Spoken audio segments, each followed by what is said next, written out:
Hello, ladies and gentlemen. It's your favorite paranormal investigator. My name is Tim Sudano. This is Paranormal Insight, and today we're going to be talking about aliens once again. This time we're going to explore the hypno-regression aspect of things. Joe Montaldo was scheduled to be on the show. I think he's running a little behind, so he may join us a bit later, with any luck. Let me get my little message machine up here real quick. Okay. So, once again, welcome to the show. You got just me, just for now. Joe should be along shortly. He asked for a reminder. I sent him one, but who knows? Big hello to Patsy and Heidi. Welcome to the chat. Thanks for showing up and thanks for joining us. I love having you here. Nope, that's it. I'm sorry. I thought I saw someone else chime in on the chat, but I don't yet. So let's do a very, very quick review how this whole conversation kind of started. Let me share my stuff here real quick.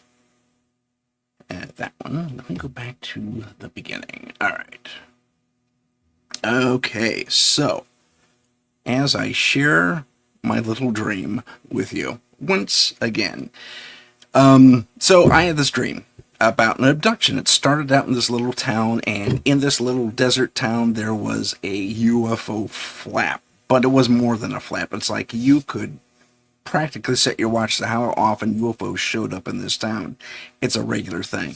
I don't know where in the desert exactly. I don't know what state. It could have been California. We have our share of deserts here in this state too. It could have been Arizona, New Mexico, Texas. Again, not sure. But classic little desert town. And in this desert town, there's a specific hot spot. And that is, it's not transitioning. There we go. That is this little baseball field. Abandoned. Little league field. I mean, just abandoned. And for whatever reason, again, these images are from AI. So they decided to put words on the thing there. Ignore that part. At the back of this little stadium is, believe it or not, a hotel. And if you've ever been to, I think it's called Rogers Field in Canada, same basic idea. There's a hotel as the backstop wall, and you can lay out and watch the game live if you don't have tickets to whatever. It's fun for people who go to this thing. Anyway, so there's a little league version of this decidedly aged hotel, and I have an interview with this mother-daughter team, not team, but mother-daughter duo who are experiencers. They've been abducted several times. They've seen each other on medical tables and in their experiences. And I think they had hypno-regression in my dream. And that's how they remembered this stuff. And they're constantly being abducted. And so they say, and tonight it's going to happen. We can feel it when it's about to happen. So I get a hotel room, and this is a little bit dark, but it's a hotel room in the corner with two, larger windows on either wall. And I suddenly get a phone call on my cell phone. And I have a team with me, but I am unaware of who these people really are. I know who my team is in real life with Scary, but for some reason, they're not even in my periphery, except for this phone call. Tim, look outside. They're here. And hey, look at that. I goofed. And the next thing I know is these two craft are outside my window. And let me introduce you to these players. One's this 30, 40 foot around gear-shaped, gear-edged thing. And oddly enough, they have cameras with a little spotlight. Exactly in this configuration, sitting on top of this otherwise pork pie hat-shaped UFO. And, which I found kind of odd. And then this has a little brother, and little brother is, say, 6 to 8 feet around at the base, also with a camera and light on top. And they're looking at me like this in my window. And I have these curtains that are kind of translucent or diffused. And you can see through them, but not too clearly. Anyway, that's the only thing protecting me from their view. And then the little one here, this guy, if you can see my cursor, uses his spotlight, and he pans across, and with his spotlight, the curtain opens. And there was such a strong electromagnetic push, like a sweeping, I could feel the beams, what I'm trying to say. And that was disturbing. I'm kind of in real life, I'm really sensitive to electromagnetic radiation, or, emanations anyway. Fields. EMF, that's what it's called. Electromagnetic field. And the next moment, I'm aware that I'm floating. I am levitating off the ground, slowly going higher and higher and higher, and I just have a simple little hi again for these guys.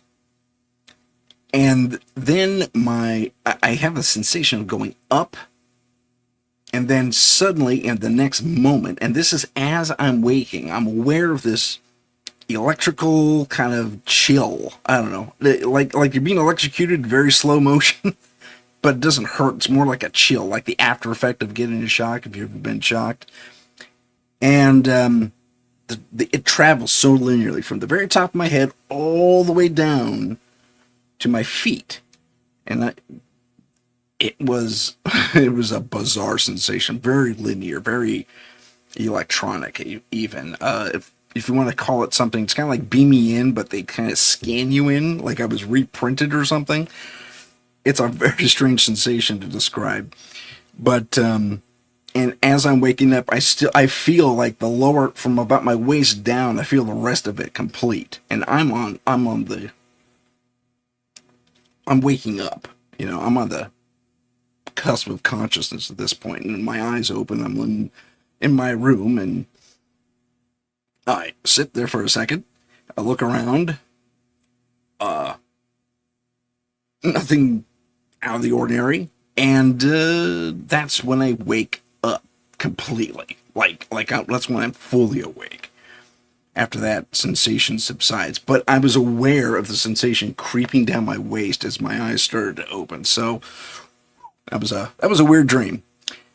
And that led Joe and I to kind of talk about our alien friends, starting with the Nordics, or the, and I don't know why AI went strictly with women in this, but it did.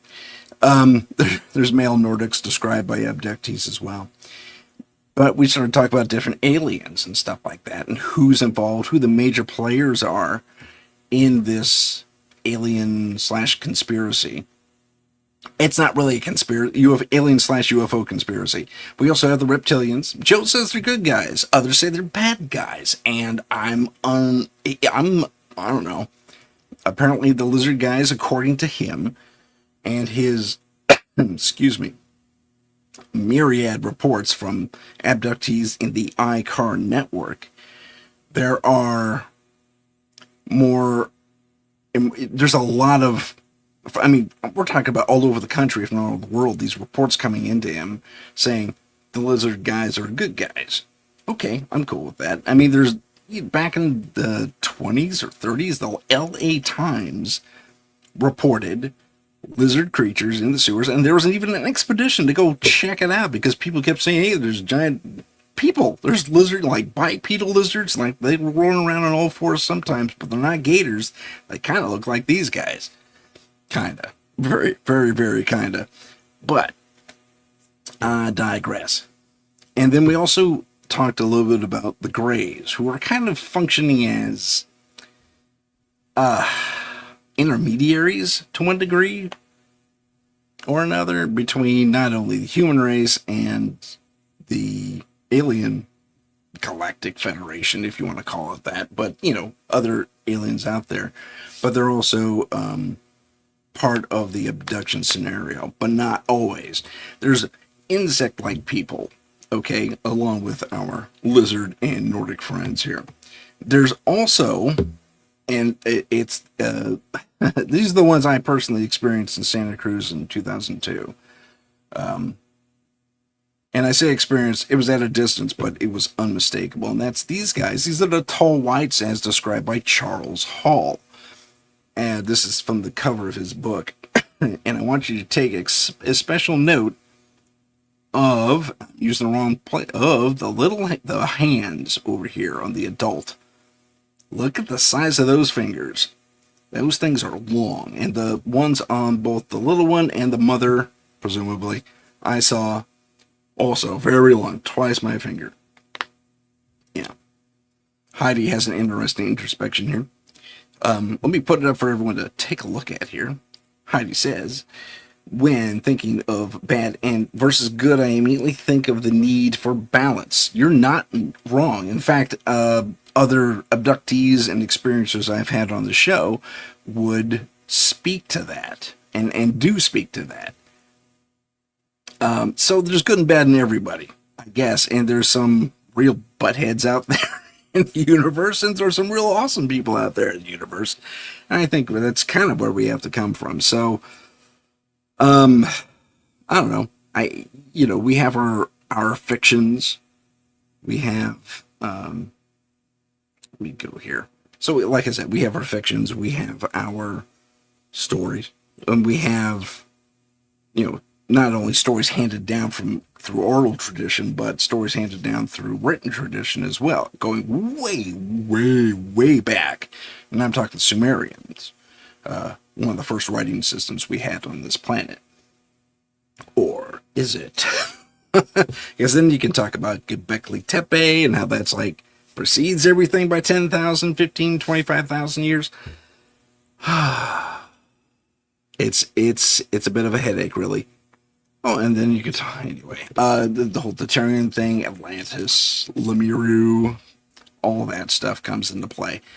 But let's get back to aliens here real quick. When it comes to aliens and alien experiences and or interactions with beings that were, at least in ancient times, considered gods, I think we could start with the Sumerians and the Anunnaki and all those guys, and kind of draw an inference of where things are going, because we look at carvings of these creatures.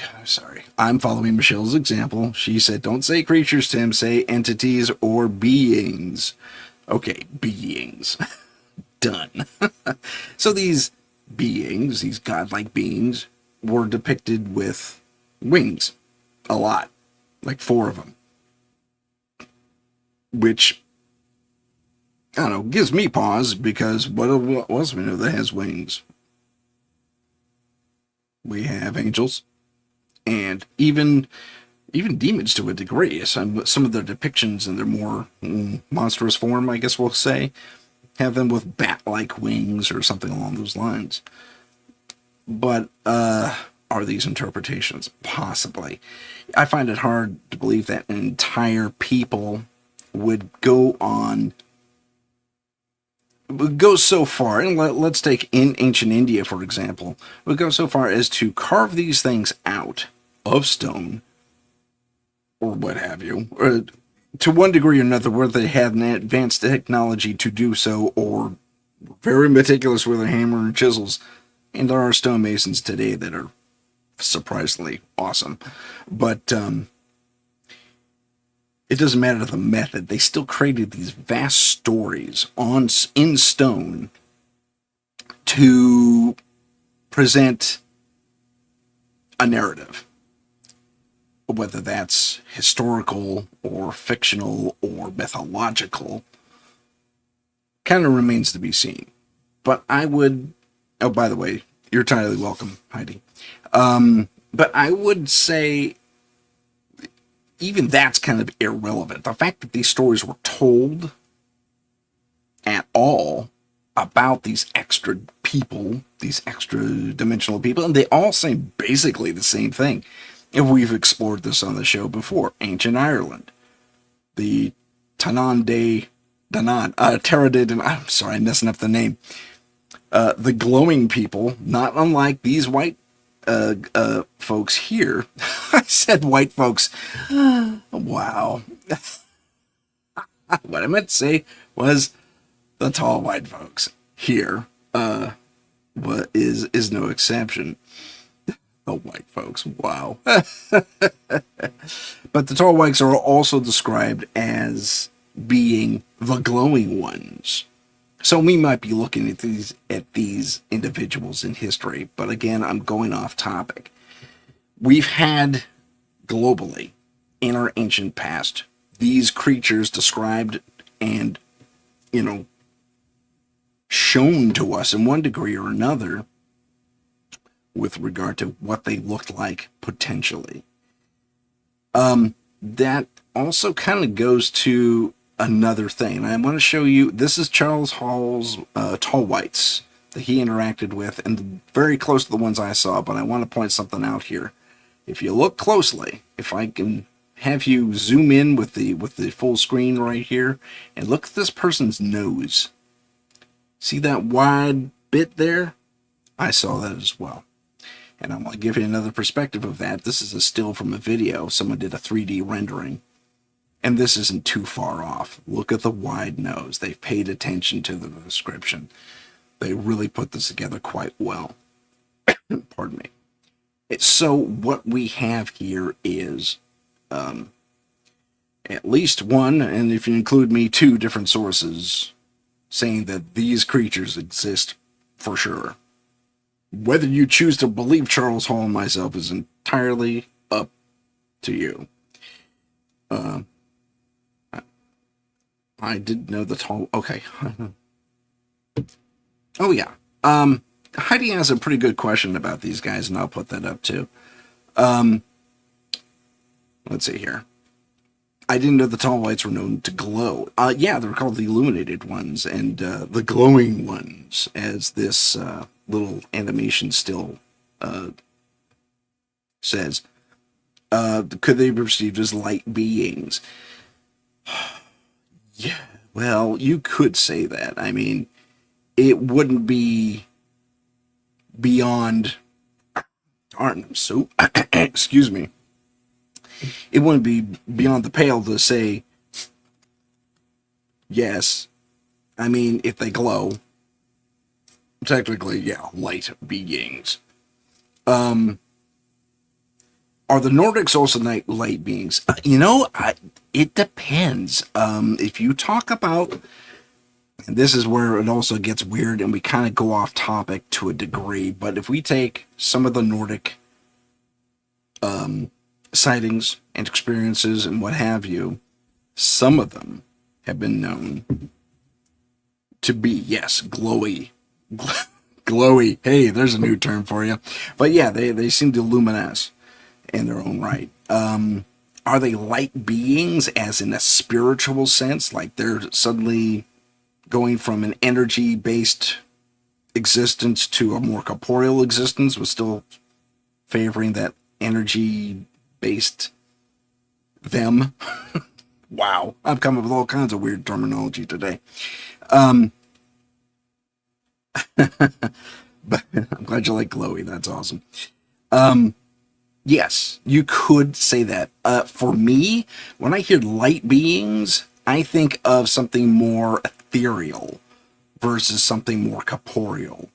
But that's my interpretation. When I say light beings, I'm thinking of visions of angels or saints or Jesus or whoever else is shown. I think Buddha showed up to a few people at one point.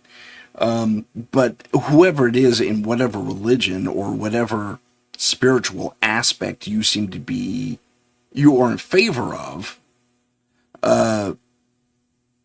that for me as an interpretation, I see light beings as being more ethereal, spiritual, other dimensional even to a degree. So Glowy's getting a thumbs up from the chat. That's thanks. Yeah. Oh, interesting. I want to share that, Heidi, if I may. I'm going to share that. So Heidi says, I have seen illuminating beings outside my windows through the security cameras, and I've been wondering what and why they're here. They like you. Honestly, that could be something else. Yeah. Almost empty. The light beings would be... Okay, so let me ask you, Heidi, this. Are your light beings humanoid in shape? Are they more three-dimensional than two-dimensional, like, say, a shimmer or a ghost or something like that? Why don't you go ahead and answer it in the chat, if you would, please. And as we wait for her, we will go back to my thing briefly. And let's put, geez, Tim, you cannot operate the computer today, can you? There we go. So this is my tall white experience. I would not consider this person a light being. I did not see glowy people in my experience. And Charles Hall, to my knowledge, also did not describe these creatures as glowing. So they were physical, tangible in people. You know, they may have been able to dip in and out of a dimension or a phase into another dimension, if you prefer, where they could be rendered tangibly and visually invisible or untouchable. But I mean, that's just them skipping around in a just slightly out of phase with us. And if you have a more advanced technology, we've explored this in our science fictions. That's entirely possible. Heidi responded.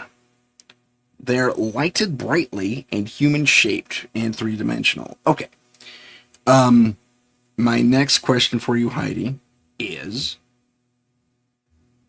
are they just standing there, or do they interact with you? I will now wait for her response. Getting back to my thing.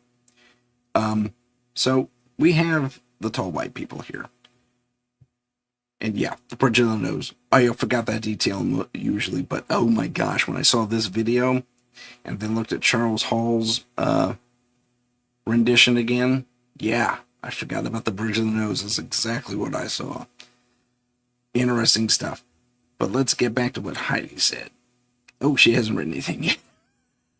So sorry. But by and large, we're supposed to talk about hypnoregression. My question for Joe, who has yet to show up, by the way, has nothing from him yet either. If anyone has a way to light a fire under Joe, please do so. Okay, let's go back to Heidi's little thing here, whether or not we're interacting with light beings. No interaction, but seem to be peering into your windows. Well, that's not creepy at all. By the sense I get from them, they're out to look. They overlook on me, maybe protectively. You know, Joe himself has said that the alien abductors and his experience of those he documented through ICAR and MUFON, by the way, he was part of that organization initially, that these aliens tend to look on us as pets. Yeah, I'm a pet to somebody, or potentially. I don't think I'm an abductee, but Joe says I might be, but I don't know. But those who are abductees are pets. Take that as what you will, but if you're having a more enlightened experience in your, wherever you're at, I mean, you're in Colorado, I think you said, Heidi. But I mean, I don't know, if you're on a path to a better self. Give me a sec. If you're, pardon me, if you're on a path to a better self and you're seeking enlightenment, you may be opening the old third eye, and therefore being allowed to see more. I have told the story before where I was really getting heavy into the paranormal investigation game. This is like the first month I tried getting, I was taking on cases and stuff, and I realized I had a detrimental fear of the dead, of ghosts, because I'm thinking horror movie ghosts with, scars of slashes and whatever happened to them, some horrible accident, and are maimed and like half their decrepit bodies are hanging around and, half cut in half and sliced this and cut that and bleeding and horrible stuff like that. And while some of those images do happen to people, it's mostly the psychics who are seeing like the damage these people took on. Regular folk like me, I saw a ghost when I was 2. I think I told this way early on in my show. Like in the first few episodes, I think. I was like, I wasn't 2. I was 3 or 4. And I saw a full-bodied apparition. I mean, every bit, like kind of similar to what Heidi described, but no glow. No glowy. To carry on the thing. But this woman, and I made her out to be a stewardess. She had a skirt and a vest and something like a long sleeve shirt underneath, or maybe, I can't remember, but it looked like a uniform. And stewardess thing, no hat, which was interesting, but she had a blonde, yeah, not too far off what we see here. Okay, you see that haircut this one's rocking? You're not too far off from that. The tall one. You can't see my cursor, can you? Okay, this one, this tall one here. You see that haircut there? Kind of rocking that, but a little more bouncy. Now it sounds like I'm trying to shampoo commercial. Anyway, she walks in and somehow turned on the living room light, which was beyond my reach because I was 4, and back in the older building codes, the light switches were 4 foot off the ground. They lowered that sense so kids could interact with them, but this is back in the 70s when I was very little, not to date myself, but I don't care. So I couldn't even reach the light switch, but for jumping, and there's no reason for me to run now, turn on the light switch and run back when I get woken up. Anyway, sorry, I'm not over-explaining the circumstances here. But this being, yes, I used the right word. Michelle would be quite proud of me.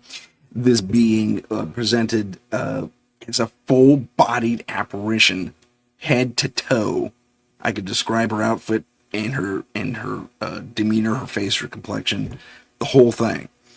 And I think maybe she had a tinge of transparency to her, but other than not really. She scared the crap out of me because she just walked in and yelled at me, hands on hips, and started yelling at me, but there was no voice, no words. Exactly like that. So, very animated, very angry, pissed off that I was there apparently. And then, anyway, so you've all heard that story before. If I need to go into it later, maybe I'll tell it on a different episode. But that creature did not glow. And I said creature again. Damn, oh, bad Tim. That being did not glow as the ones Heidi is experiencing. And even seeing on her security cameras, which is really, really cool. Record that, Heidi. I hope you keep that on saved somewhere. In fact, share it with me if you can. I'll send you my contact info if you don't already have it. But let's get back into aliens and stuff. So the question I originally wanted to pose before Joe didn't show up, not to throw Joe under the bus, but he should have been here by now.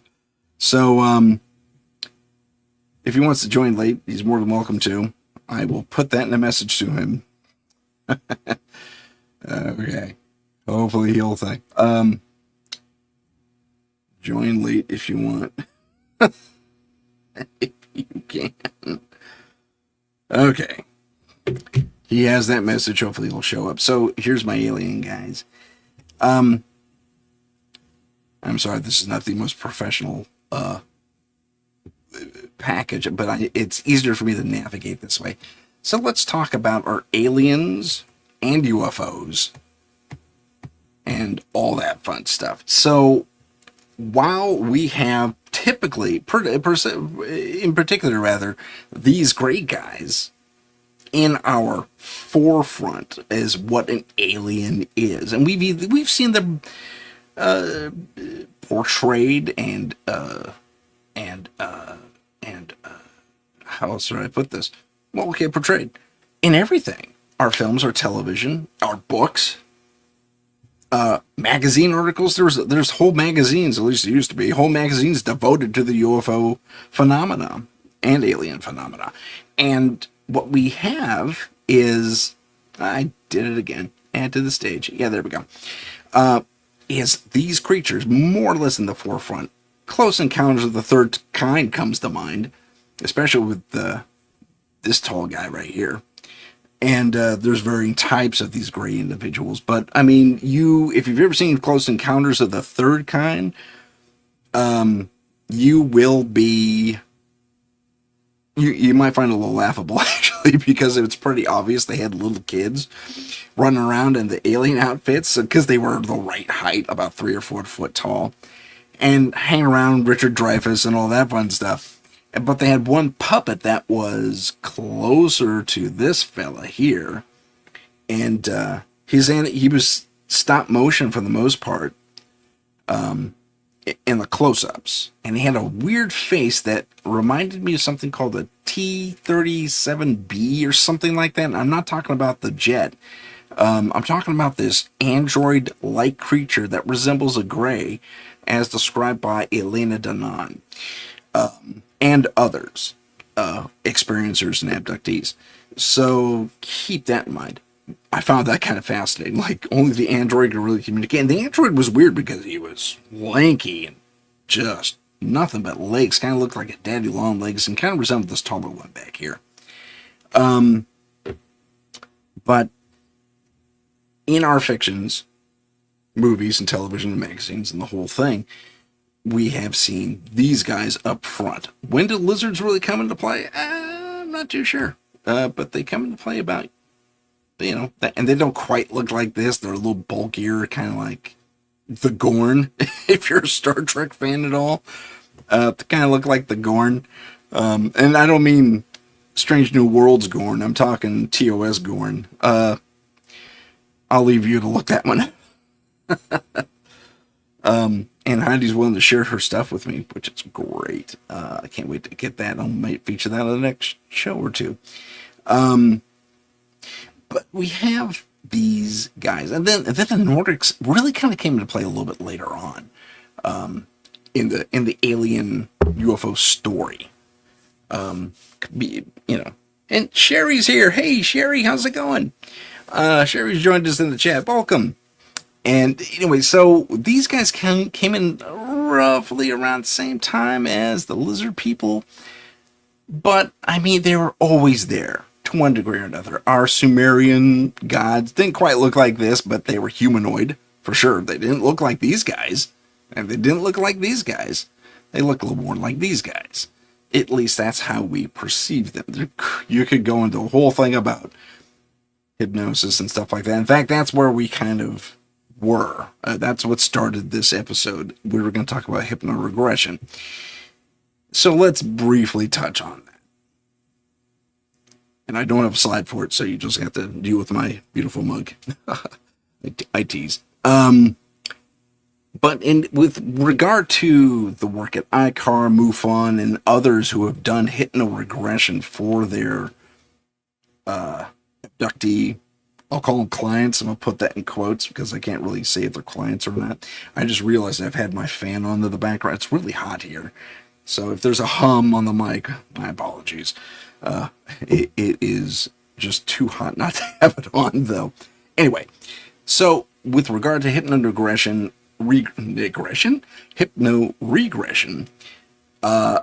my question for Joe was, and he touched on this in the last episode, but I mean, we barely got into it. When is hypnoregression a benefit versus being a playground for the mind to create whatever they want? To fill in blanks, I guess, is a better way to put that. And is that what we're dealing with? According to Joe, no. Not with regard to his experiences and those he's put under, being a pro at that type of thing as he is. So his immediate response was no, but I still have the question about whether his technique is newer or not, and I think it is, compared to, say, older hypno-regressives, regressive therapy. What are we? I'm sorry. I just altered my. There I am. I'm back. Minor technical issue on my end. The let's what's the validity of hypnoregression and what is happening to the patient who is being forced to relive certain memories that they may have oppressed. Now, this hypnoregression has been used for criminal cases. Hypnoregression has been used for personal growth. Hypnoregression has been used for several different things, including mostly for coping tools, for various traumas before the UFO and alien thing even entered into anyone's thought. Oh, well, hey, we use it to help these people. Maybe we can help these abductee people and find out if they're cuckoo or not. I'm sorry. I shouldn't use cuckoo, but I did. My apologies. But, I mean, you want to see if you're dealing with the real deal.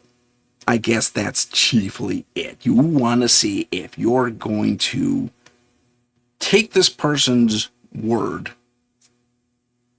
for what it is. I mean, it's fact, as fact. So, let me give you an example. Betty and Barney Hill. Joe talked about this at length on my show. Say about 5, 6, maybe more, a few episodes back. And briefly we touched on it last week. But there's two varying experiences between Betty Hill and Barney Hill. Betty was calm. Now, the hypnotherapist usually says, be calm, just relax, you're a third-person observer. Tell me what you see. And as she recounts stuff, she's kind of blasé about it, to be honest. Yeah, well, look, yeah, there's a funny little sphere over there. Yeah, Barney doesn't like him. Yeah, look at that. Yeah, that's landing. How about that? Yeah, Barney's starting to freak out a little bit. And he doesn't like him. He, doesn't want them to touch him. Oh, look, they kind of look like us. Yeah, humanoid-ish, kind of. That's kind of cool. I mean, seriously, if you listen to her tapes, she gets a little worried at one point or another, like she doesn't want to go on the ship initially, but she describes weird things when she gets onto the ship. Now, she and Barney describe the same creatures, and they are the little gray folk we keep seeing. And I'll show you them again. Those are the ladies. Okay, there we go. These guys. Ish. Kind of. Not quite, but not far off. And, yeah. And, that's kind of where the similarities end, because Betty's just kind of calm, blasé, and when she asks about maps of the stars, and this is kind of where my questioning really kind of starts, and when it comes to hypnoregression. Betty describes a pull-down map like you would find on a boat or a ship, but star maps instead of, maps of the islands or Earth or whatever. But pull-down maps. I would find it very interesting that aliens had pull-down maps if they're advanced enough to make use of pretty advanced technology, especially when it comes to lifting cars and people and stuff with a beam. And one could argue and have argued. Oh, Wood Rider joined us from Florida. Hey, welcome, Wood Rider. Wood Riders. I'm sorry, I think I need a new prescription. And welcome to the chat, by the way. But okay, so my question, my brain starts getting a little, my detective brain, I'll say, gets a little befuddled when it comes to certain things, what Betty's described versus Barney, who said, no, this was vastly advanced and highly technological. Now, one could ask the question, and I really wish Joe was here to just give his input. One could say that the hypnosis was stronger if there was a hypnotic component to their experience. The hypnosis was stronger with Barney than with Betty. Betty can kind of see through their BS, what she was told she was seeing. And that has been a long-held contention that these two were hypnotized, and the experiences they experienced were not real. However, we have the differential again between Betty and Barney's experiences, where Betty's calm as a cucumber, cool as a cucumber, or calm as a cucumber. They're both work. And then Barney, who has these fits. I mean, there's a moment where he freaks out and his hypnotherapist has to bring him down. That came out wrong, but has to calm him down. Yeah, there's the word. Has to, like, okay, we're coming back. You're back in normal. You're all safe. Yada yada. And we've seen both the movie depiction. By the way, kudos to the actors for really getting into the roles, but I don't think that thing was very well written. I'm talking about the film that talks about the Betty and Barney Hill case, where with voice of Darth Vader. I'm just blanked on his name on my favorite actor. That's horrible. If anyone knows in the chat that guy's name, please. I feel, oh man, I'm a sci-fi nerd too, and that just hurts. I can't think of his name all of a sudden. The guy who voiced Darth Vader, and had that great booming voice. Oh man, that hurts my feelings. Anyway, so it wasn't too well written. Didn't really put them in the best light, and didn't really explore the issue that much. Of course, the whole thing was shot in the 70s, and maybe that's an excuse, maybe it isn't. But at the same time, let's get back to the case. And case as of hypnoregression. I'm going to tell you another story. So Benny, Barney, and Hill are kind of 50-50 for me. Barney seemed to experience things more readily as a person would, who was deathly afraid of alien visitors coming and poking around in their body and mind. Betty kind of was like, that's kind of neat. There's this one point where she starts asking, what color is your sun? Ours is yellow. It isn't, by the way. It's a white dwarf, I think. But I think it's classified as a yellow dwarf, but I don't think it is. I think it was reclassified as a white dwarf. I digress. Back to the case. I keep doing that. Bad Tim. Let me tell this other story. I read this, and this is not my story. This is someone else's story taken from a book I read, which was published in the early 70s, of a hypnotherapist who dealt with one of the first batch, I guess, of alien abductees. And I hate the advertisers in the chat. Anyway, one of these stories that stood out the most to me because it was the most fantastical and had, I don't know, it kind of appealed to my sci-fi nerd brain.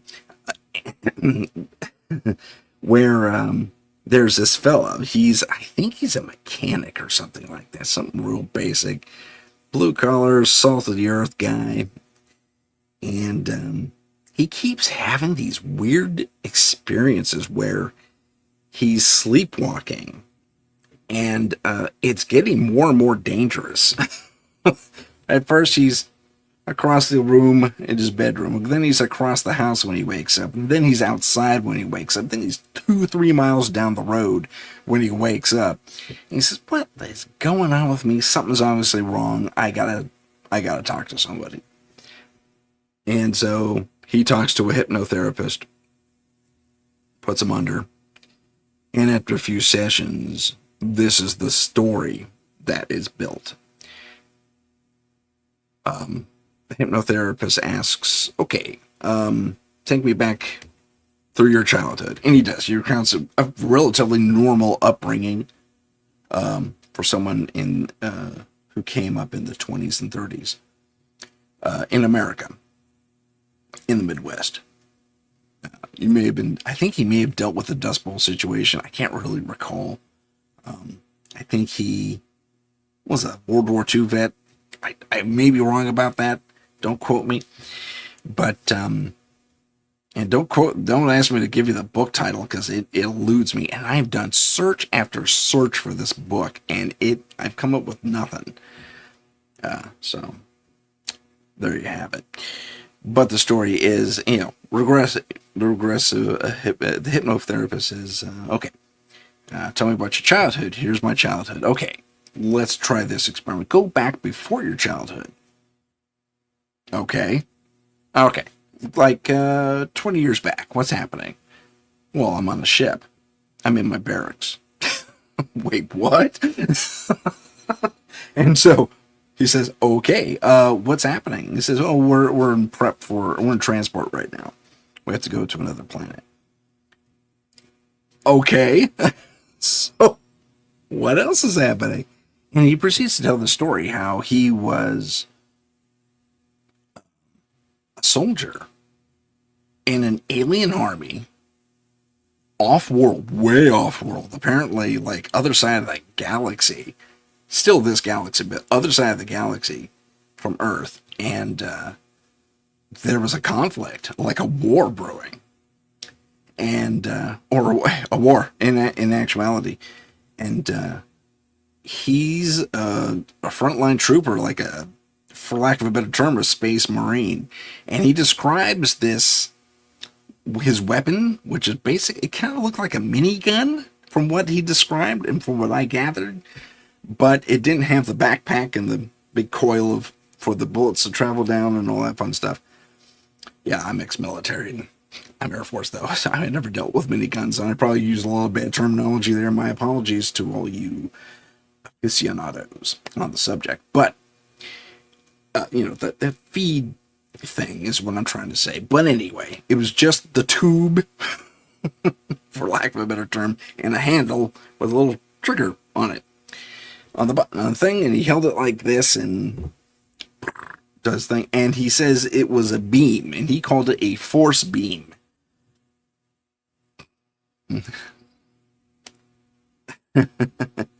And sorry, I got caught up in the chat here over here.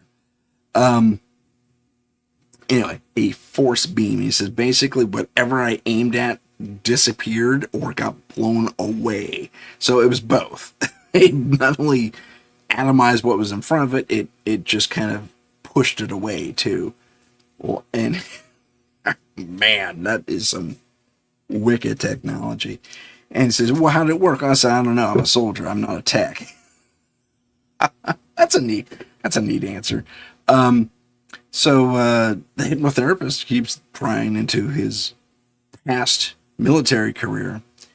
And he says, okay, so let's advance a little bit. Who's in your crew? He says, I'm on lots of people, and I'm on the ship of about 2,000. Okay. And then he's asked, and are they all like you? No, there's various types of jobs and stuff. And this hypnotherapist says, okay, no, I mean, like, what species are you compared to the others? And he says, well, I'm humanoid, human-like, pretty close to human. One thing about that, the entire thing, he does not give the name of the races he's experienced with. So he goes on to say, it's like, he doesn't say this, I'm paraphrasing. Basically, he says it's kind of the Star Wars Cantina vibe. Lots of different alien races serving on one ship. Kind of cool. But getting back to this guy's story, he says, he's asked, okay, so what happens at the tail end of your life? Do you die? Or he said, and the guy says something very interesting. This is where the story really takes a bizarre freaking turn, okay? And really kind of actually confirms, without confirming, a lot of Native American stories and other ancient cultures, stories of visitors who have done this. And let me tell you, he says, no, it was time for my retirement. I was getting older, and I had an option.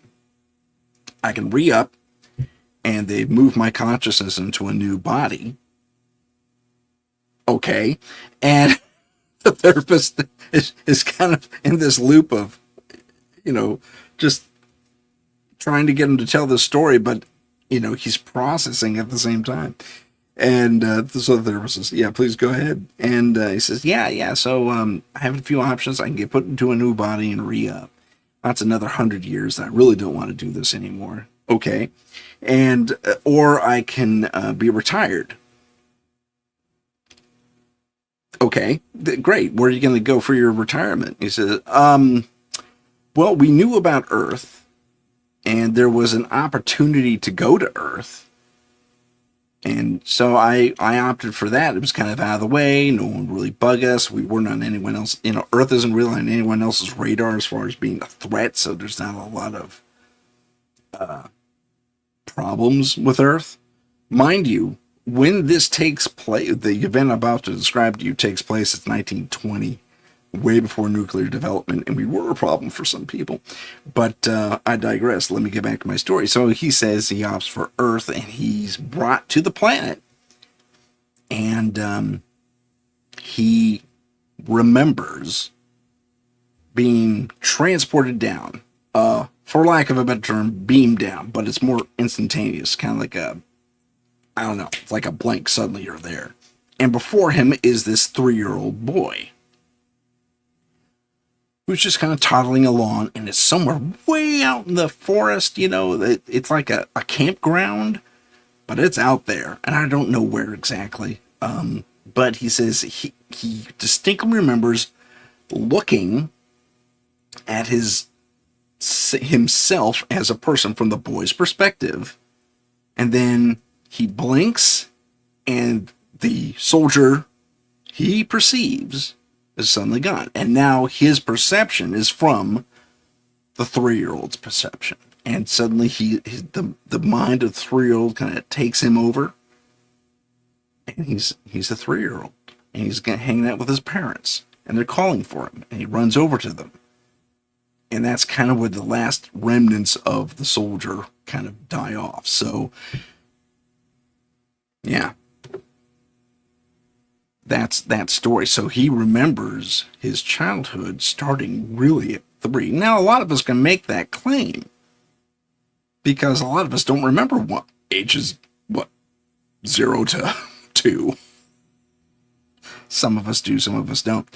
But it's that type of thing that makes you think, okay, this could have been a creative endeavor brought up through hypnotherapy, giving this guy free reign to just kind of make up his own story. But I see we have some questions. So let's see if we can answer some of these questions together, because I guarantee I have the exact same questions to one degree or another. So it's open for questions as of right now. This turned into an open mic episode because Joe never showed up, but that's okay. So, Woo Riders says he has a question or two.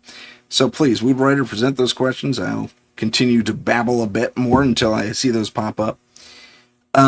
But my question, okay, so there's my question in a nutshell. These various regressions, are they, or could they, because there's various techniques used to verify certain truths, are these absolute truths? Or are we looking at some of the most creative stuff in the world? Now, I will point out that UFOs weren't really in the mainstream one way or another, except for Roswell in the case of Betty and Barney Hill. And even then, I think we're looking at kind of a really blinking, you missed it, kind of news sensation. And, Betty and Barney Hill had their own lives. And then we take this Space Marine guy, who's, for lack of a better term, reincarnated, or slipped into the mind of this 3-year-old, where he retired, which is crazy. That's a great story if it's true. It's a great story if it's not true. But, again, this is from a hypnotherapist's, notes. in a book of other similar stories. Some of them were horrifying, by the way, but I won't get into that just yet.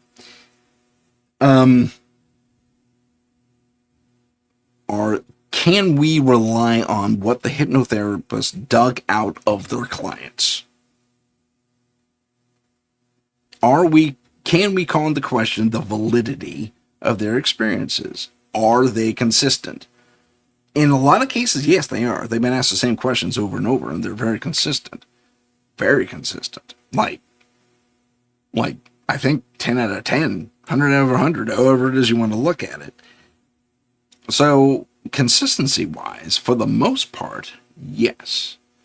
Have them been people that have made this stuff up and have that kind of brain that just kind of can generate stuff? Yeah, absolutely. And, the therapists have gone 2, 3, 4, 5, 6, 100 sessions in and finally realized, oh, okay, this person's making this up because of this, that, and the other thing. And is it because they're mentally damaged or whatever? I mean, that could be a factor. I'm not a therapist. I'm not a psychologist. I and all that fun stuff. Woo Writer's initial question, I'll put it up here. And I think I talked to put this on there. Sherry's doing volunteer work in an animal shelter and listening to me. Awesome. Thanks for sharing that. But Woo Writer's question is, how much stock do I put in hypnosis? That's kind of been my problem. I was at one point put into a light trance-like state. Would I call it hypnosis? No. Hypnosis leaves you open to more experiences and outside influence. And I guess that's also my question. Are these therapists putting words into their clients' mouths, potentially? Are they putting the narrative together? Because the client says, I don't know about this. And the therapist could ask, could it be? Which they're not really supposed to do. And they're supposed to move on to the next question or step or whatever. But, I mean, it does happen where therapists, the hypno stuff, hypnotherapy, oh my gosh, I'm so sorry, guys. But they ask the question, could it be this, that, and the other thing? And it does influence the answer.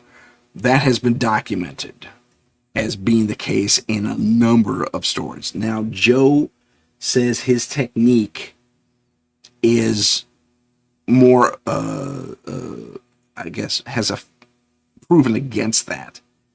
Not proven against that. I can't. He has a methodology that keeps that from being the case. He knows about what state these people are in by asking them control questions. And all that fun stuff. But again, he's not here to answer that, so I have to go on my Swiss cheese memory and try and realize this stuff. So I am going to invite all of you to go out and do your own research on this, and perhaps when we come back next week, you can say, hey, Tim, this is what I figured out. And I'd be more happy to read that on the air. In the meantime, since we have a moment, let's take a quick 90-second break for station identification and a couple of other things. Okay, see you in 90 seconds. This is the United Public Radio Network, 107.7 FM in New Orleans and 105.3 in the Gulf Coast. UPRN, talkradio.com. Esoteric programming at its finest. Our symbol, the trident, gifted to us by the priests of Troy Xenos centuries ago when one of the first monster hunting teams out of Corinth battled a contingent of Vrykolakas that had infested their temple. After the victory over the monsters, the head priest declared, "You are three lances acting as one, not unlike Poseidon's mighty trident of light. That would become our name, the Trident of Light. for the good we did and still do against the dark evils of this world. Available at Amazon Books. Follow us on Instagram at paranormal.insight. Stay informed on upcoming shows, ask questions, and see what chilling paranormal stories we're following. Don't forget to follow us on YouTube at paranormal_insight. Click the live tab to see our latest videos. Hello and welcome back. My name is Tim Sudano. This is Paranormal Insight, and we're talking about hypnoregression, aliens, and the UFO phenomenon. And we have... Okay. We have another question. Okay. And thank you, Heidi, for welcoming me back. She's so sweet. Woo Rider's question, and DG. I'm sorry. I'm having a very hard time reading all this stuff. So you're Woo Riders for right now. I'm sorry, sir. Or dude, or lady. I don't know what your sex is either. Woo Riders. So anyway, the question: what do you believe are NHI intentions on coming to Earth? That's non-human intelligences, for those of you who don't know. And why are NHI abducting people? Very good question. That is a great Joe question, and I wish he were here. But he has failed to show up. I hope he's okay.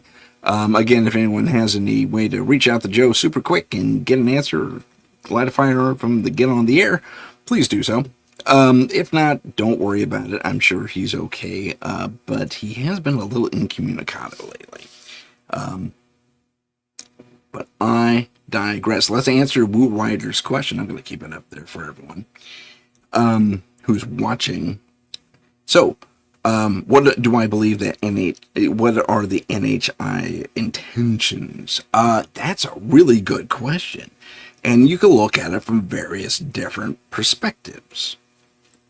Let's start with ancient astronaut theory perspective.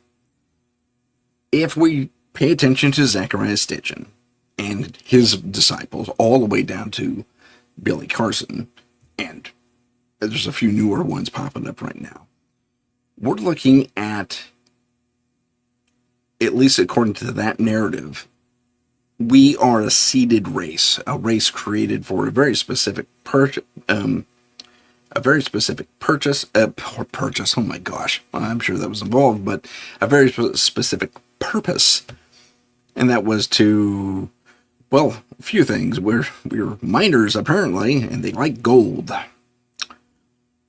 That one always struck me as weird, but okay, I guess if it says so in Samaria writing, I have to take it at face value, at least for now. And then, according to Joe, there was a little bit of an uprising. Actually, Stitchin, right, and all the way through Carson speak to this, that there was an uprising of some sort. And we rebelled and became our own people and kicked the aliens off the planet or something like that. I don't know how a bunch of cave people did that. Or, people who are, even if they were modern humans, as we are today, way, way back then, I don't know how we achieved that unless we were again, if we are more modern humans like we are today, way, way back then, we just observed the buttons they hit on their machines. Again, I couldn't even begin to imagine what was going on. And it's like, yeah, you know what? I can knock your ship out of the sky. Beep, see, I did it. Boom. Oh, okay. Well, these little monkey guys are serious. We better bug out. And then they, again, if you follow the basic ancient astronaut theory timeline, they were the first civilizations, including, to one degree or another, the Atlanteans, the Tartarians, and the Lemurians. But we have a few complications with all that, in that, with very few exceptions. We have almost no physical history to back that up. I mean, maybe it's buried too deep for us to find. I mean, we're finding bells and they say it's from Tartaria, but I mean, who knows? Honestly. Now let's take this from another perspective. If we have these non-human intelligences coming from distant stars and they seeded us here, I'm sorry, I'm back on alien stuff, on the ancient alien theory. They're probably coming back to check up on us, see where we're at. Oh gosh, they have nuclear weapons now. Oh, they keep fighting each other. What's happened to our babies? And maybe there's a concern. Why are they abducting us? Again, through ancient astronaut theory perspective. Just to kind of see where we're at. And maybe they're specifically drawn to specific bloodlines, as has been more recently reported, because those are the bloodlines that they initially created. And then there were these mutations throughout the thousands of years since they were here last. If they ever left. Because the argument has been made, we've been seeing these UFO things since time immemorial. I mean, way back. I mean, the Romans reported things. And interestingly, the Roman ones were kind of like, it was almost like a missile defense system. There's one story in a town outside of Rome, in the ancient Roman days, where the ground opens up in the perfect circle, in that what they describe as a beam shoots off and knocks something out of the sky. So, leftover defense system, maybe. We also have those big bell towers in Siberia. Those two, they kind of looked like observatories, but there were two of them. They're right next to each other, and they eventually sank into this lake, which is not really a lake. All the water is horribly poisoned, very corrosive, and highly irradiated. It's radioactive.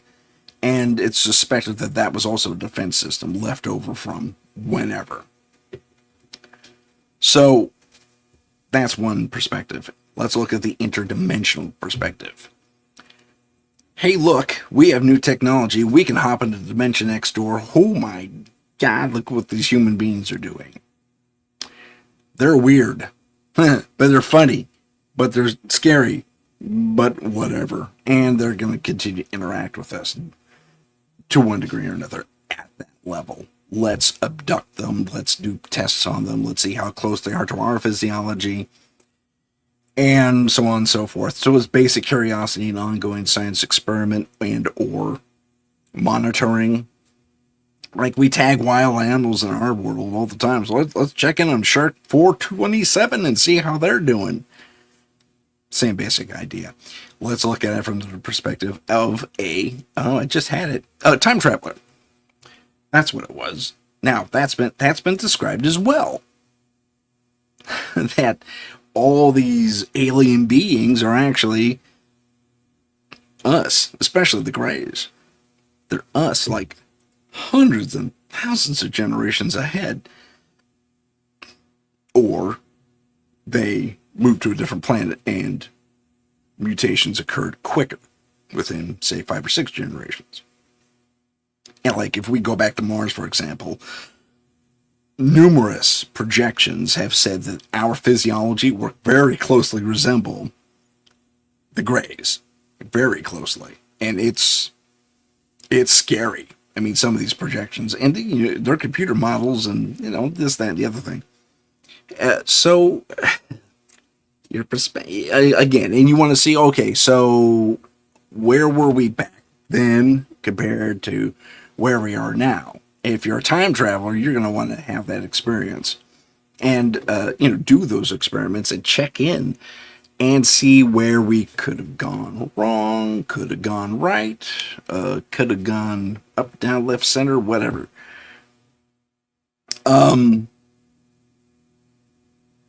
Yeah, that's entirely possible. Now, I see Woo Writers has his own take, and let's take a look at those.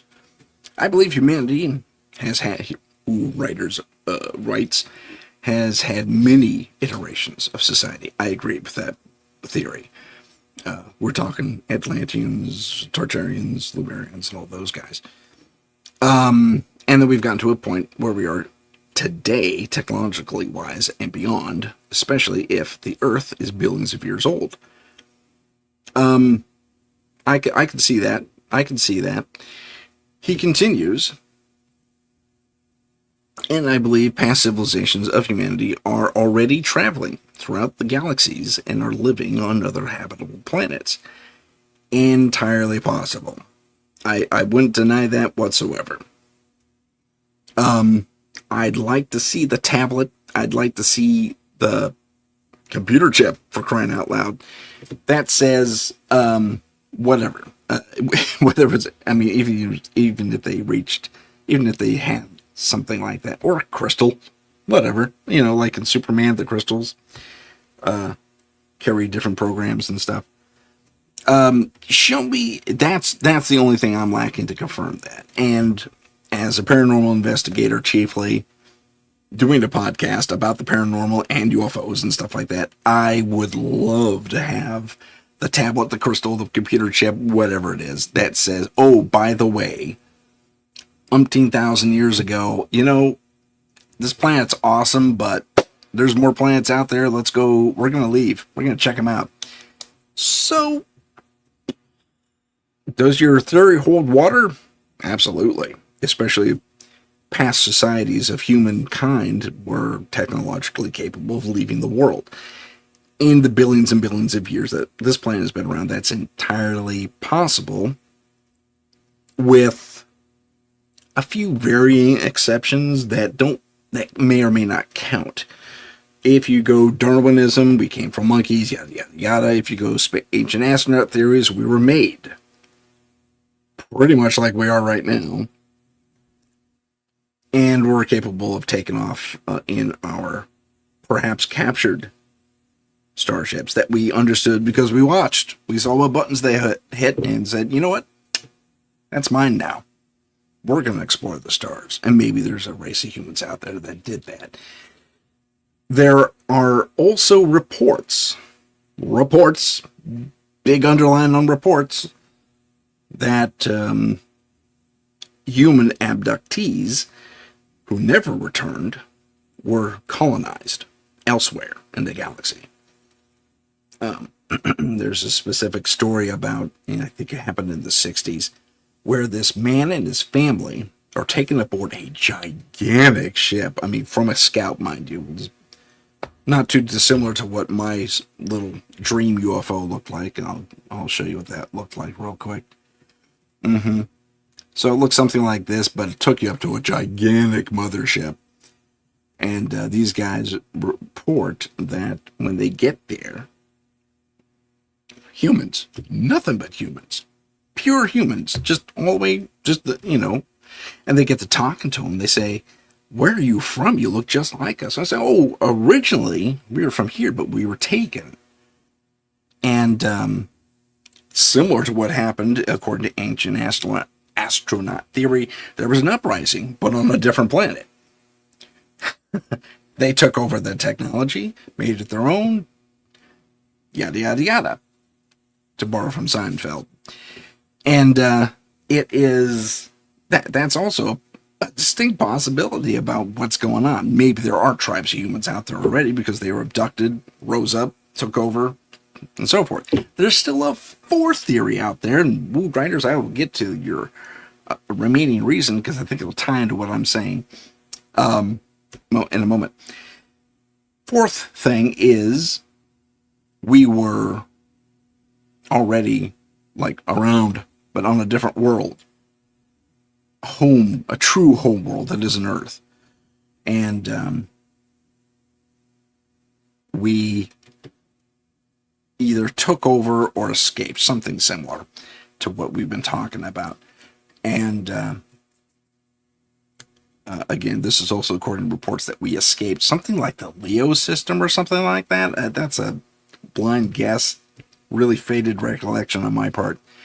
Don't quote me, but they steal a bunch of ships and leapfrog from habitable world to habitable world, and it is kind of a rough slog going along because these habitable worlds already have other indigenous people on them. When they finally get to our solar system, so the story goes, we first settled on Mars, but Mars is hit with that massive impact. All you have to do is look at Valles Marineris and it pushed half the mantle up into the almost the stratosphere of the planet, where Olympus Mons, the biggest volcano ever in our solar system. Well, that's not entirely true, but it's huge. It takes up takes a fair chunk of the planet. It's miles wide. Blew out the atmosphere on Mars, and we had to escape again. And the next habitable world that was relatively untouched was Earth. And here we are. Maybe different tribes pop up. That's where Atlantis, Lemuria, Tartaria, and various others in early history, get their start. So that's four different theories there for you to digest and play with. And let's look at Ryder's final thing. Okay, sorry, I called up the wrong one. Here's another reason why the global cabal. Oh, okay, we're still doing stuff here. Okay, here's another reason why the global cabal is what I call them, would intentionally suppress the public and hide our true history so they can continue the power and control. It's like, well, that's entirely possible. That's more of a socio-political thing. Not really the vibe of our show, but I will continue to read on what you say. We find out all the time we've been lied to. Very true. Countless times throughout history, and suppression of the dumbing down of humanity is evident in the history books and today. You're not wrong, sir. I will say that. You're not wrong. If you want to go into the sociopolitical aspect, I will very, very briefly. That those who, the bloodlines, the elites, are the keepers of this knowledge. That's a theory. Not mine either. It's pretty widespread across, well, for a while now, for at least the last couple, 300 years. We've had this elite faction that has their bloodlines and all that fun stuff. And they don't really let anyone else into playing their playground.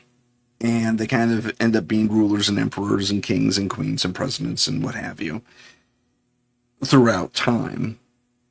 In more recent history, in the sense like in the last 5,000, 6,000, 7, even 10,000 years. I mean, the Sumerians had their kings and all that fun stuff. And they keep going back to Sumeria because that was the first major civilization in recent documentation anyway. That's enough to say that Lemuria, Atlantis, and Tartaria didn't have their kings and queens and universes and such. But if you're going to go that route, I would say you have a point, but it would be these elites that hold on to this knowledge and all that fun stuff, and all that. And apparently, Wu wasn't quite finished. I'm a Wu writer, so let's see what he has to say here. To finish, I believe that the global cabal could very well be working with nefarious non-human intelligences, something like similar to They Live movie. Yes, possible. Entirely possible. I would submit, however, that if that is the case, I would like you to take a quick step back as a fifth theory. Fifth theory presents itself. That the gods of old were not alien creatures, as Zachariah Stitchin and the guy who wrote Chariots of the Gods says, also ancient astronaut theorist. But perhaps these were left over, and this has been explored, these were leftover remnants of those ancient societies, Lemuria, Tartaria, Atlantis, that were trying so hard to hang on to their power that they created these mythologies around themselves, and they had access to those ancient weapons and technologies, and kind of created their own myths, basically. That's a fifth theory. let's talk to Miss Tessa Marie. Tessa, thank you so much for being on the show and joining the chat. She has a question here or a statement. I've heard that humans get abducted because our DNA is easy for the aliens to manipulate. Because their race is going extinct. Yeah, we've all heard that one before, and they need our DNA to make hybrids so their species can survive. I paraphrased that last bit there. Sorry, Tessa. Yeah, that's an old story. Well, not too old, but that has been passed around quite a bit. If you talk to Joe about it, Joe could tell you about it if you were here. But Joe Montaldo would say something to the effect of that. Is it our DNA or is it our blood type specific DNA? Throughout our experience and documentation of this phenomenon of alien abduction, we have discovered that certain blood types are favored, certain bloodlines are favored, and it's not the elitists either, because our own Michelle DeRoche is an abduction person. Gosh, abductee. God, I cannot talk today. Or any other time I do this show, it seems. But she's an abductee. She's had tons of abductees on her show. I have not had that bestowed upon me yet, but I hope to in the future because I have lots of questions if they could answer them. But again, back to Joe Montaldo's experience, he is ICAR and he collects all these stories. He has these abductees as a network globally, and he actually has this thing where he puts out questions. It's like, ask this question next time you're abducted. And it's a little mantra they have to do every night until the abduction happens. And then they come back, they're hypno-regressed and say, oh yeah, here's the answer. And they all give the exact same answer without networking, which is really cool. So I tend to take Joe's reporting as nearly, if not completely foolproof. I would be a fool if I said completely, only because I wasn't there myself as an investigator. Not to crap all over Joe's credibility, because I do believe what he reports to be exceptionally accurate.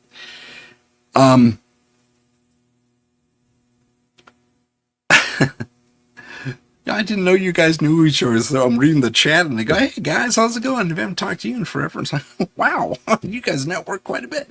That's cool. Maybe I should join the chats on other shows and I can get to know you folks better too. But let's get back to our core thing. Where does hypno-regression really come into all this? How are we getting these stories? Well, I just said so. And only news I trust is on UPR. Heidi, you're awesome.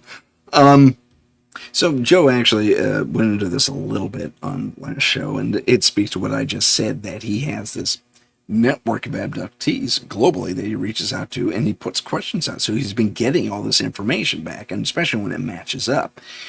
And having a network like that available to us here on the UPRN is invaluable, and he's gracious enough to share that information with us. Yes, and we actually talked about blood a little bit, so let me share that, Tessa. Tessa says I have Rh negative, O negative blood type, so does my mom, and she's pretty sure she's been abducted. I pray it doesn't happen to me. Well, Miss Tessa, I would, I don't know, if you're afraid of that sort of thing, I don't want to happen to you either. I think that's a primal fear for a lot of humans. None of us like being captured. None of us like being manipulated. And none of us like having our will taken away. So I can understand the fear. For the sci-fi geek like me, I think I'd be okay with it as long as they weren't too invasive.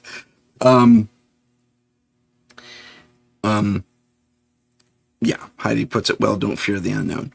But I mean, it really, it's all about the person and the individual. If you have that thing and you think you have been abducted, or your mom has, I hate to say this, and this Joe will back me up with this if he were here, but there's a very real possibility you have been abducted in the past, if not are still being abducted regularly, because your mom is, unless there was enough of a, forgive the term, mutation in your blood work that made you less interesting to our alien friends. So if you don't want to be abducted, that's interesting you say that, because if you put the intention out there that you do not take me, from what Joe has relayed to me and others have relayed to me on the subject of abduction, they will more or less listen to you, which is kind of cool. I mean, Joe said I am likely an abductee, even though I don't know it. I mean, short of my dream, but that's just a dream. I mean, if it's any sort of recall of an abduction, that's a weird one. And there's also something to be something else to be considered. If these alien abductions are even alien abductions, there's a very real possibility they could be military abductions, because, as we learned from Bob Lazar, they have their ships, and they've been retrofitting their technology, and we have the TR-31B, or whatever it's called, that triangular ship, a craft, I'll say, that's more than capable of space flight, and can whip around the world at Mach 10, or whatever it is, and has most of the abilities that their alien counterparts do. So if we have access to that technology, nothing's really stopping them from doing the abduction scenario. And it's worth saying that, since humans by and large are not telepathic, they will not receive that intention necessarily. So, not to scare you, Tessa, not at all. But I would say, yeah. Sorry, I just read something in Heidi's thing. I'll share that in a second, Heidi, if it's okay. I will say that, do keep it in your head. If you have a nightly, for lack of a better term, mantra,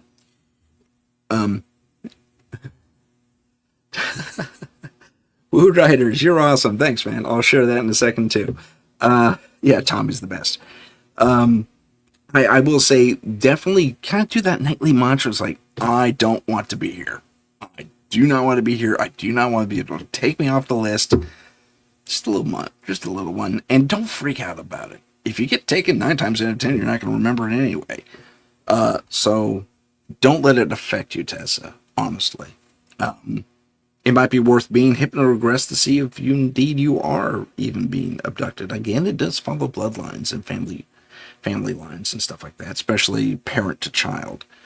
So it's a very real possibility, but not entirely out of the realm to say, well, nope, we already have the mother, we don't need the daughter. So who knows?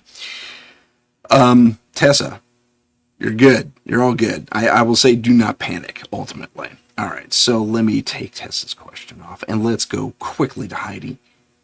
And first off, hi, little Cam51. I'm so happy to have you here in the chat, and I'm watching the show and all that. Heidi says, Michelle says, I am an experiencer and have never thought of myself, but looking back in what... But looking back, I see, we're missing a comma. What I thought has been paranormal could very well be contact. That's not entirely out of the realm of possibility. There's a lot of correlations between paranormal experiences like ghosts and poltergeists and the like, and alien activity. A lot of it. However, I will put this out there. When it comes to ghosts and poltergeists and stuff like that, and it happens to you, like it's happened to me several times throughout my career as an investigator, you will, but you witness it. You'll see it. You'll hear it. You'll record it, hopefully, on a voice recorder, video camera, whatever. With regard to alien abduction, usually, they'll scramble video and audio signals, and you won't be able to do a live recording of them because they'll just take you without the device. So I would say those are the two differences. One, you are very conscious and aware of what's happening. The other, being alien abduction, it largely happens without your knowing it, and at least initially.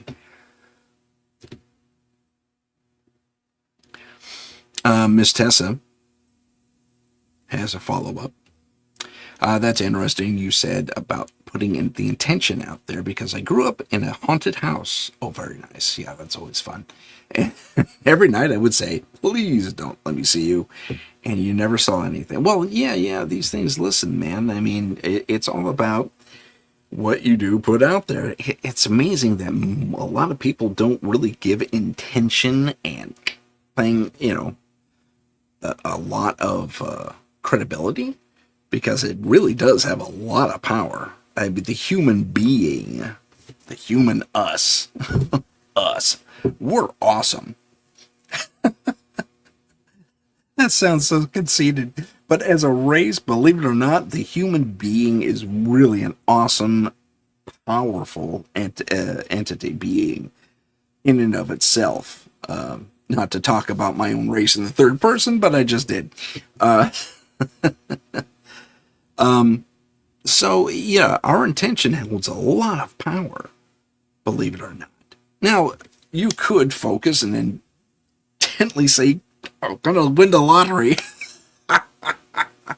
But there's also an odd little unspoken rule that has been more or less recently brought to the forefront.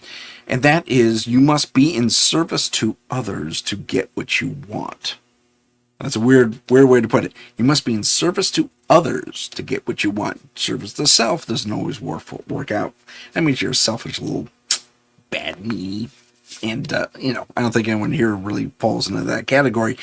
So it's interesting. You say, I want to win the lottery. I want to win the lottery so I can help the world. Ah, there we go. That's a better way to do it. So I might try that myself today. I just never putting it into practice until just now. But I'm glad. See, your intention does have power. And Sherry says, I have seen a craft or something, but don't remember ever being taken. I've seen craft as well. But I don't even come close to remember to being taken. Joe says it's a possibility, but with regard to my dream, he says, if anything, it was a military abduction, given that I saw robots or, craft with cameras and other electronic devices on them. Interesting, Sherry. Thanks for sharing that. And then Heidi says, oh my gosh, she went on for a bit. A question I've been wanting to ask. Have you found anyone to be a frequency blocker? Oh, that's a great question. And we're kind of going off topic, but hey, you know what? It's okay because I ran out of stuff to talk about anyway, especially without Joe here. So let's talk about frequency blockers. They shut down technology and cameras. I knew a guy. He would have to get a new computer every year or two. Because his own electromagnetic presence would short out the machines. Everything. Remote controls for his TV. He had to get new ones like every 6 months or something like that. Because he just had that presence. He was a bigger dude. He was like 6'5". I find mostly, not entirely, don't quote me on this, but I mean, my observation is a lot of larger people, big people, like all dudes or ladies even, who are just, not within the average realm of height, it's like 6'5" and up, tend to have that ability, or I don't know. Yeah, okay, we'll call it an ability that they'll short out electronics. Isn't that fascinating? Isn't that fascinating? Okay, I'd say there's more stuff. Oh gosh. I have seen craft too. Never thought of being abducted. Very plausible. I have. Okay. This is a weird. Intentions beyond you. Okay. Heidi's just agreeing with me on a bunch of stuff. Heidi has also seen craft. I'll put that up real quick, Heidi. But never thought of being abducted. But it's very plausible that I have. Well, it's an open way to look at it. That's pretty cool. Yes, very plausible. Very plausible. The funny thing is, with one or two very rare exceptions, I'm one of the few people in my family who's really into this paranormal, supernatural stuff. Everyone else is really laid back, blue collar, that type of thing, for the most part. Not everyone, but for the most part. And most, if not all of them, are kind of, they'll call something like this, like the topics here on the UPRN, woo-woo. Which I always found hilarious in and of itself as a word. But I digress. Heidi shares a thing where I say, I have thought of myself in the past years when technology will glitch out around me, but there's a guy that I believe is a hybrid that might intentionally shut tech down. Really? Like, is he a neighbor or something? Or that's curious. Woo woo is a thing. I just find the term kind of silly. We're talking about something way more than just, in my personal estimation, I'm sure yours as well, otherwise you wouldn't be here, way more than just flights of fancy, or fantasy. Too many people have come forward with everything across the spectrum in the paranormal world, saying that this has happened to me, and others have corroborated it, and still others around the other side of the globe have said, "Yep, that happened to me too." And I give you the date and time, and here's the guy's picture, or whatever. So it's interesting. Miss Tessa has something more to say. When my mom and I go shopping together, I'd say like 70% of the time, she says, something goes wrong with the cash register, and the transaction happens so much we laugh about it. We think it's our O blood. Possibly. If your blood's especially iron rich, I think O is iron rich compared to most blood types. That's why it's such a good donor that it can go to, or is it O negative? That's a good donor. Someone better check me on that. But I think that's why you have a little more iron or something like that in your blood, I think. I was pretty mad a gazillion years ago, and I barely made it for the chem classes, but that's it. She's positive, O positive. I think that's the universal donor too. Streetlights get affected, she says, especially when my daughter and I, walk underneath them. Also no blood type. Well, that makes sense. Oh, all that O negative. Oh, she is O negative. Okay, so O type in general. Okay, I get you. Oh, interesting. So that's entirely possible. If you have that O type, I think you have a little more iron than most folks. And so you might be a little more electromagnetically conductive, so to speak. So you'll probably short stuff out. So keep an eye on your computers. Touch them as little as possible. I joke. I tease. Heidi goes on to tell us about her, how did she put it? Let's see. Yeah. How'd she put it? Oh, the man she thinks is a hybrid. She goes on to say, he just showed up as a regional property manager here where I live. I Googled him and can't find him anywhere. Ooh, okay. And he is a strange ranger. A weird vibe. And I've noticed him I have noticed our cam shut down with him, I guess, nearby. Yeah. And Miss Tessa confirmed that she can give her O blood to anybody. Good to know. That's great. So going back to Heidi's thing, that's interesting. And are these light people you see on camera? Well, I guess if he shorts them out, the answer is no. I was wondering if there's any correlation between their appearance and his appearance. Heidi, let me know about that. That's very fascinating to me. I'm going to do like an online investigation. That's kind of cool. Pardon my drinking. It's water. Just P.S.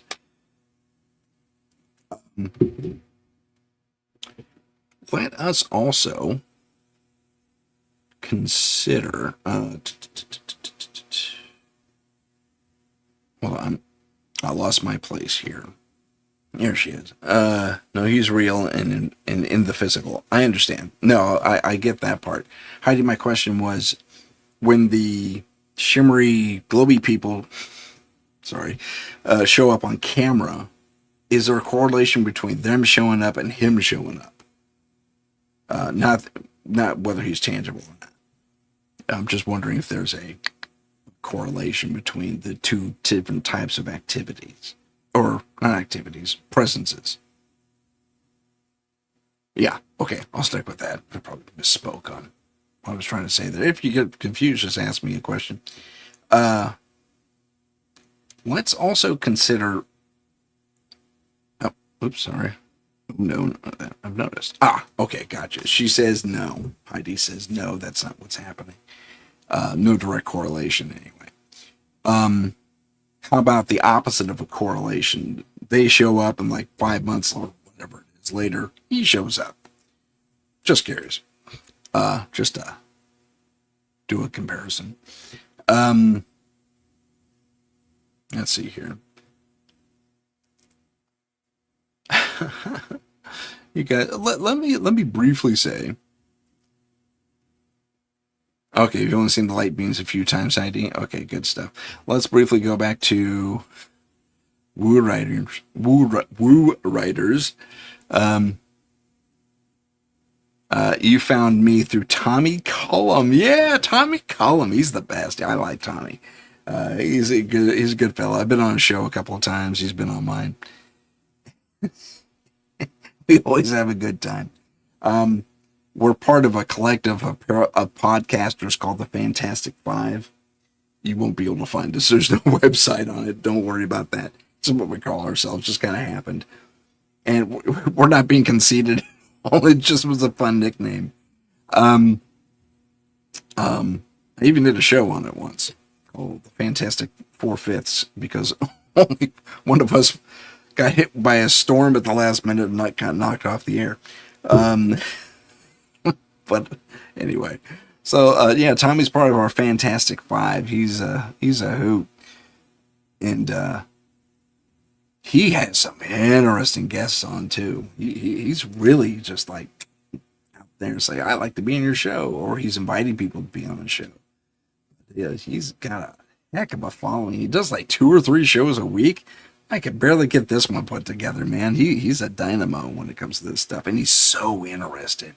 He's had so many personal experiences too. He's fantastic. He's a good one for stories. I think my favorite story of Tommy's is when he ran into what I determined to be a kitsune, mythical creature from either.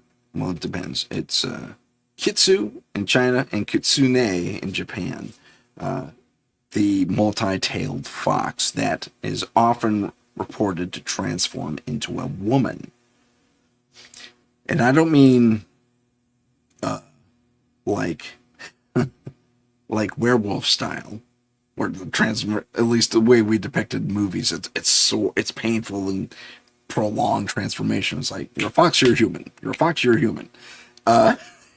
Like instantaneous, a shapeshifter, if you will. And he says he saw this elderly lady just kind of shuffling along one night, and she's going to the bus stop, and I guess the bus stop has a back on it. where the bench is, and like a little covered bench area, and she goes behind it, and out the other side, a fox full on jumps out in the road, stops, looks at him, and trots on to the forest. And he went over there, and he looked for that lady. Was nowhere to be seen. So I think very, very possible Tommy saw a shapeshifter of some sort.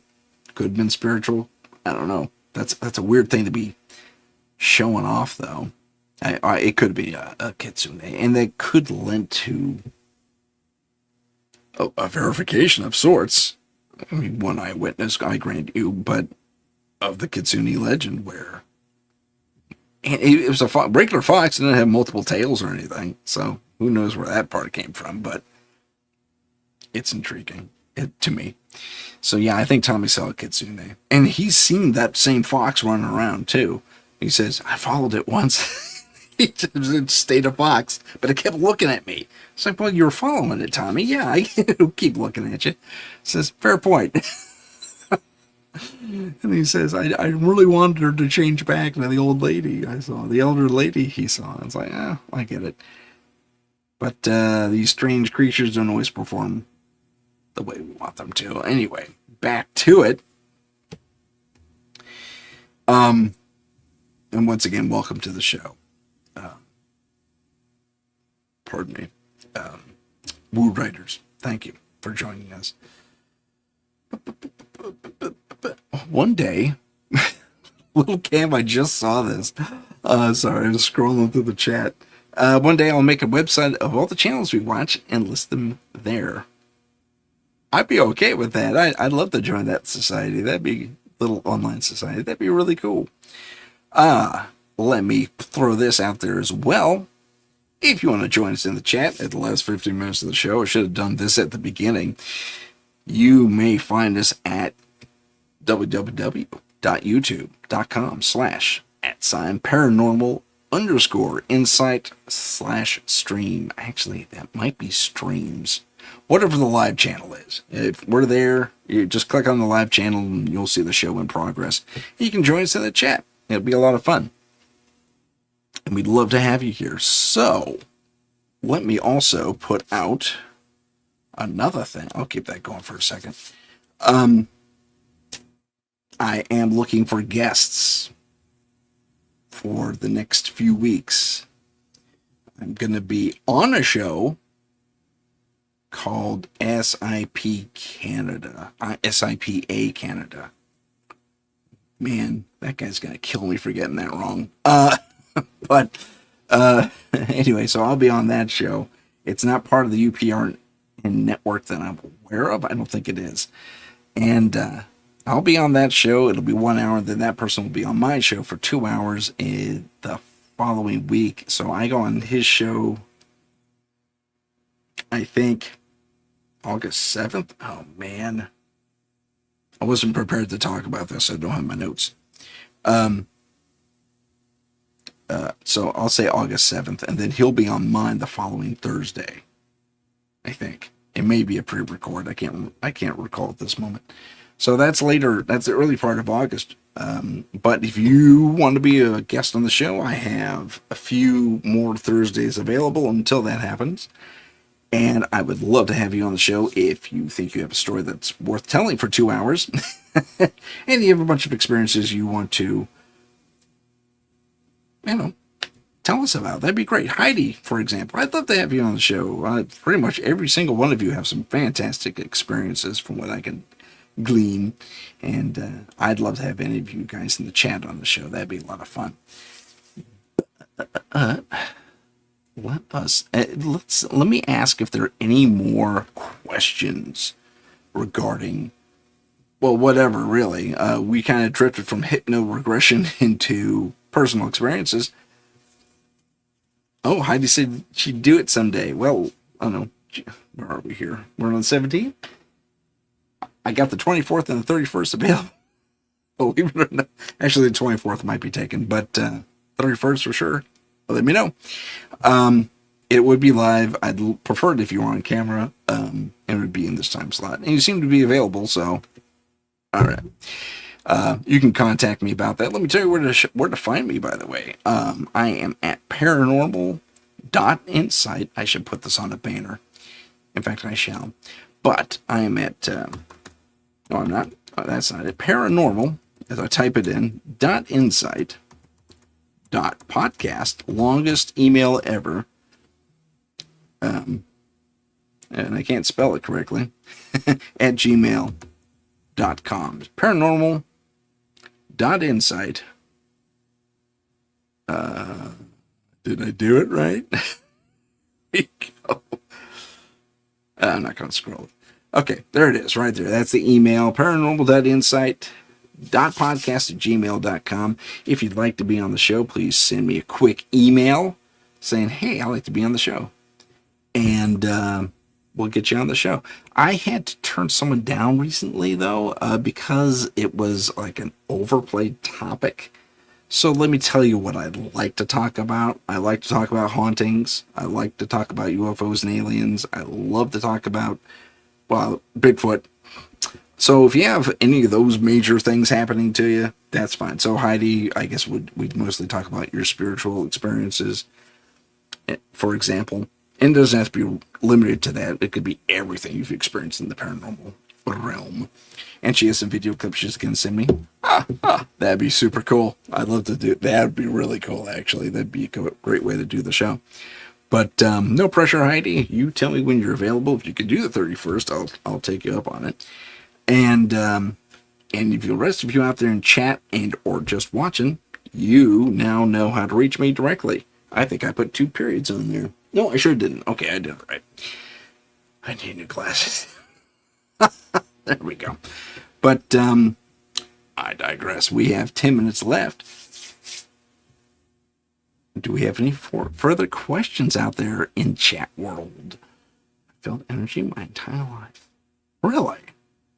Heidi makes an interesting thing. We kind of want to talk about it a little bit. She says, I have felt energy my entire life. And she laughs about it, but that's pretty cool. Now, with me, with regarding my UFO experience, let me show you a little picture here.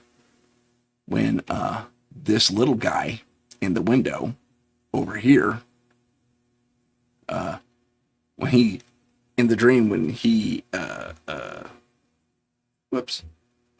he panned his light and opened the curtain, I felt that push of electromagnetic energy. Is that what you're referring to? Because I'm very sensitive to electromagnetic fields and what have you. And I can literally feel. I remember an investigation where this house was rebuilt by an amateur, and they kind of got the wiring a little bit jumbled. And there was a moment where we were in the basement, and the power assembly was above us at that point. And for me, it was like, low-hanging branch or something. I had to really duck under it physically, because I could physically feel the pressure of the electromagnetic field.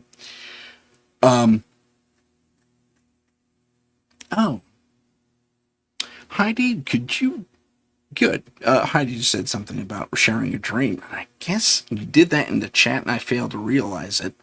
I may ask you to recount that, please. That'd be fantastic. But anyway, so I guess that's my question. Heidi, when you say you feel energy, not that we need to get it out of the way now. We can save it for the show. I don't know, but give me a yes or no. Do you feel the energy like that, or it's just you're sensing presences in the area? Like when the right people show up at your house, for example, do you feel them? Let me know. And I'll wait for her to respond in the interim. Yeah. So regarding all the questions I got in the chat, first off, thank you so much for posting your questions and talking about your concerns and what have you. I really do appreciate that. And I'm sure our audience finds it interesting as well. And it's nice that when we can all get together on a format like this and say, oh, that person's experiencing what I'm experiencing. That's fantastic. So if you do have a story and you want to share it and you could talk about it for 2 hours, join me on Paranormal Insight. There's the email at the bottom, paranormal.insight.podcast@gmail.com. longest email ever. I really should have thought about that, but que sera. I'm going to take that off the screen now and take us back to the chat thingy. If you want to join us in the chat in the last 5 minutes, please do. I'd love to have you. Sherry says, I had a great show. Well, fantastic. Thank you. I appreciate that. Hey, Sherry, if you want to be on, come on down. It looks like we're wrapping up. We got 5 minutes left. So, ladies and gentlemen, I will cut out a pinch early unless you have another question. You got 30 seconds. I'm counting. If you don't have anything else, I couldn't tell you how much I appreciate you guys being here for me. I'm really hoping Joe's okay. He should have been here with me on this particular episode. He asked me to remind him, and I did. Maybe I did so too late. Who knows? But I want to thank you all once again in the chat. Those of you watching at home, those of you listening on the radio, thank you once again. My name is Tim Sudano. We will wrap it up. My name is Tim Sudano. This is Paranormal Insight, and I can't tell you how much fun I have doing this show. Thank you all for joining me, and we'll see you next time on Paranormal Insight. Bye-bye. If you have a paranormal experience that you would like to discuss on the show, please email us at paranormal.insight.podcast@gmail.com. That's paranormal.insight.podcast@gmail.com.